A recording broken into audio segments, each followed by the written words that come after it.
Studios, the AusBiz COB is the key stuff you need to know about the day in business and finance. Hello, welcome to the COB. I'm Juliette Sarli. Great to have your company this Tuesday afternoon when we have seen some very positive movement coming through on the market. Let's have a look at where the CBO 200 is finishing the day's trade. A nice gain there of 1.5%, while the S&P ASX 200 has gained more than 115 points heading into match off, 1.3%. We're back above 9,100 points, a new 100-day high. And we're only around 0.75% of all-time highs. So it has been a very positive session, and in fact, it's taken us to, when we look at our themes of the day, a 5-month high on the overall market. We had US markets posting strong gains overnight across the first trading day of the month of August, which of course is very heavily earnings season skewed here. The Dow Jones closed at a record, and we've got some signs and hopes here of easing US-Iran tensions, which really weighed there on crude prices, where we did see some great momentum offshore and here in our market was the tech takeoff. Also some good rallies coming through on South Korea's market as well.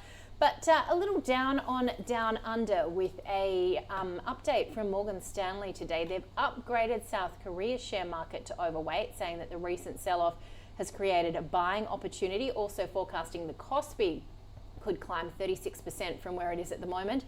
But Morgan Stanley says that they are underweight on Australia's market. So a little bit negative there in terms of their call for our overall market. Let's have a quick look at what the tech stocks are doing. They were the front runners today. WiseTech up more than 3%. Xero as well had a good session of more than 3%. And Life 360 up an impressive 11% following a broker upgrade today. Having a look as well at the banks with momentum there, looking at CBA up more than 2% to $181. It of course reports its earnings in around a week's time. Westpac, NAB, ANZ and Macquarie also looking solid today. When it comes to some of the other stories that we're following, we saw DroneShield there up by more than 15%. JPMorgan increasing its holding, extending the defence technology stocks gains from the prior session. We spoke to Credit Corp's CEO, Thomas Peregi. Now, it did report a 12% increase in profit, but investors questioning whether growth from its US debt buying business can be sustained amid some of these tougher industry conditions. Charter Hall saw profit rise 27.5%, revenue up nearly 4%, sending shares firmer by more than 8%. We touched there on CBA coming out with earnings next week. It did flag that a change in how it reports loan arrears could report early stage delinquencies, but also said this doesn't reflect a deterioration in underlying credit quality. And Qantas shares down 0.9%. A couple of bits of news around. It will receive a $115 million boost after selling its 33% stake in Jetstar Japan. There's also reports that around 1,000 Qantas jobs will be sent to India as the airline looks to cut costs and ramp up its use of AI. The AFR reporting the airline's in talks with global consulting and tech giant Accenture, and the proposed changes would affect back office roles like finance, HR and marketing. Qantas saying no decisions have been made, and it continues to hire pilots, engineers and other frontline staff here in Australia. Let's get to our guest for this afternoon, George Barboris from K2 Asset Management, who joins us from Melbourne. Good to see you, George. So we're just kicking off August reporting season. The outlook, you're saying, is in somewhat of a challenging domestic landscape. Yes, challenging domestic landscape. Pretty much as you led in with the Morgan Stanley underweight from an equity market perspective when looking at asset allocation. Sympathetic to that. Earnings has been challenging the last period, and this one is going to be even more challenging. There is going to be an aggregate slight improvement from those negative earnings that bottomed out in 2022, 2023. You're getting that flat earnings and a slight single positive digit there. But we think that the good news is baked in over year's term, and we would reinforce that this reporting season, the majors will hold up, and the majors will keep the aggregate earnings momentum in the right direction, again, from that earnings recession we saw 2 years ago bottom out. But we do think there's challenges there in Australia, particularly on the domestic demand side. And we believe an underweight to the Aussie equity market relative to other developed market equities is the place from a tactical tilt or a dynamic tilt. So you're basically in line with what we heard from Morgan Stanley there, and it really is, I guess, the outlier too in terms of the fact that we don't have as many tech stocks. What do you like on a global front, though, in terms of some of these, tailwinds, I guess, for the overall market? Yeah, so very much on developed markets. So we've liked the US market, S&P 500. We've liked Japan. We've liked the stocks, the European market. That seems to have rallied quite hard with the earnings yet to catch up. It's catching up, but yet to catch up to justify those valuations. You did mention the COSPI there. That leverage unwind has been unforgiving. It's been such a extraordinary volatility coming from that market, which is predominantly AI driven and an awful lot of gearing. I mean, 1 minute you're up 120%, then you're up 65, 70% for the year. It's extraordinary volatility going there. But we'd be very much wary of going back into that market. But again, a lot of people have been absolutely knocked out with their positions, with the unwinding there of the leverage position. But very much like the Nikkei, like the Japanese broad story, like the US North American story and the European developed market equity story. Emerging markets can't make that case right across the board to be overweight there. So overweight, again, European, Japan, US, underweight Japan, Australia, and some other emerging markets, particularly in the region. So let's look then in terms of what you're seeing with the overall bond market, particularly amid what you've just said there, because higher bond yields are doing some of the central bank's work. You've got a chart showing us the Fed pressure index. What does that show us and what are you looking at there? So very quickly, when we're looking at a few things, many moving parts, but quickly, there's going to be tighter credit conditions for doing some of the work with the high bond yields, particularly in Europe, but in the US as well. We're talking about 10-year up 50 basis points on the year. But the point is the curve is higher in the developed world. Therefore, there's tighter credit conditions for borrowing for corporates in those jurisdictions. Very quickly on the Fed pressure index, it's basically looking at the ISM's delivery versus the ISM services component in there, that index and the price it's paid. And we're just trying to reinforce that. A hawkish tone and an expectation of higher rates is about right for the US. But this is not about higher rates because inflation's out of control. This is about higher rates in the US market because of the resilient US economy, expanding earnings, continue coming through that can sustain that. But at the same time, the higher yield curve is also doing some of the work for the FOMC.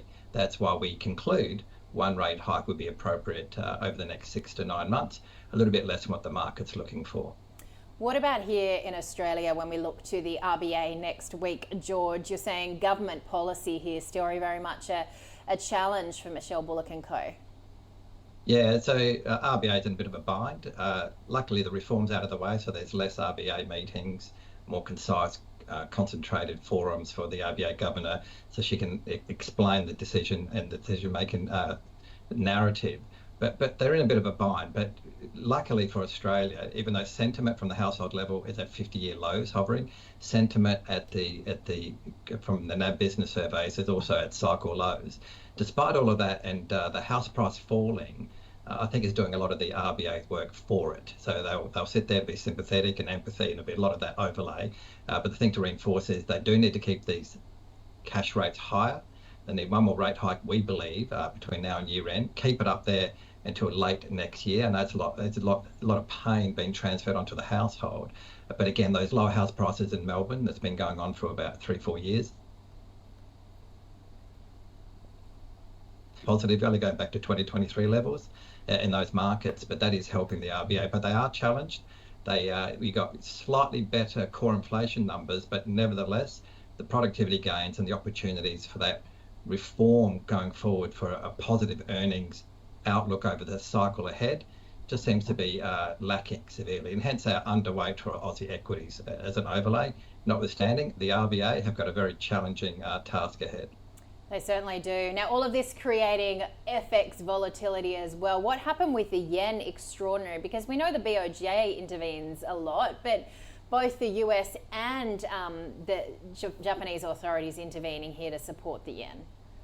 Yeah, and this is just very, very significant for global markets. So as you say, the BOJ has intervened and it's been carefully to intervene, and that 160 level has indicated itself. And that around that low 160, 162, 163, 164, you've obviously had Bessent, the Treasury Secretary, go in and intervene via euro.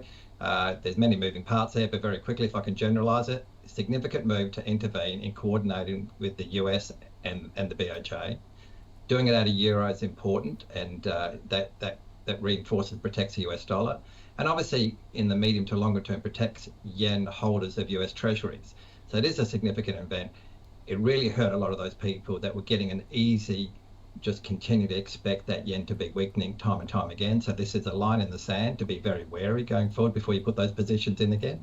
So I do think that's very important. As I quickly say that, I'll just reinforce that going into each FOMC meeting between now and year end, I'd expect and anticipate US dollar strength going into it, then rolling off again, and US strength going into each FOMC meeting with the expectation of tighter or higher cash rates with the FOMC. But it's buy the rumor, sell the fact. There'll be a lot of trading. The key is lots of volatility between now and year end in currency markets, and people should be wary. Yeah, people should always be wary, I guess. George, always a pleasure. Thanks so much for joining us. George Barboris from K2 Asset Management with us there. In Melbourne, getting back to stock specifics, the stock of the day was Credit Corp. It reported record full-year earnings of $106 million, up 12% on the prior year. Mark Gardner from MPC Markets, Luke Larrative from Seneca Financial Solutions joined Andrew.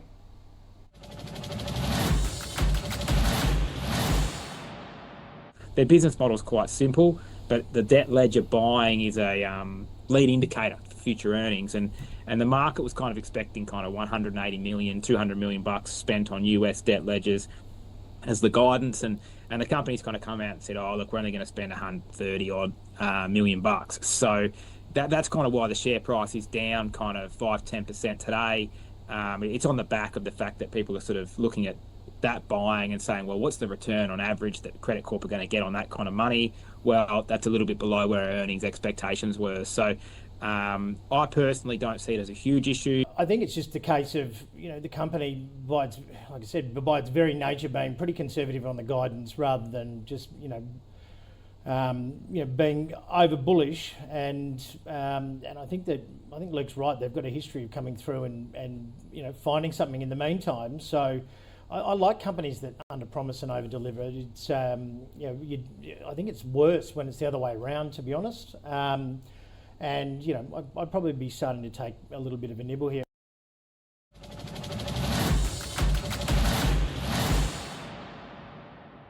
All right, let's get into the market leaders, some of the gainers that helped us to this 5-month high. DroneShield rising more than 15% after JPMorgan increased its stake.